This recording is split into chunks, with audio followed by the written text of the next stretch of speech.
Мен дайыма айтарым ғой, келелечи, илгеркиче эле жашайлычы. Баягыдай эле.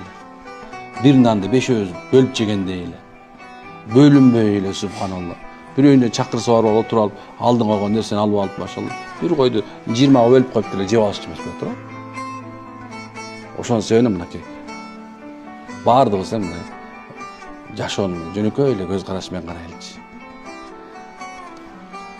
Адамдар бул дүйнөгө жылаңач келет экен. Кайра жылаңач кетет экен. Топтогон нерсесин бирөөсүн да алып кетпейт экен. Эмне менен мактанып, эмне менен сыймыктанып, эмне үчүн кырылышып, жунуп жүргөн болсоң, ошонун бардыгы тең субханалла эртең унутулат экен. Шудасызбы? Жашоо бул аманат. Өткөзүп ийбеш керек. Өмүр бул аманат. Бардык адамга 24 эле саат берилген, эч кимге 24 саат 30 мүнөт берилген эмес. Бардык тең 24 саат. Ошону Кудай алдында, Кудай аркысы субханалла, ушул аманатты өмүрдү, убакытты туура пайдаланыш керек.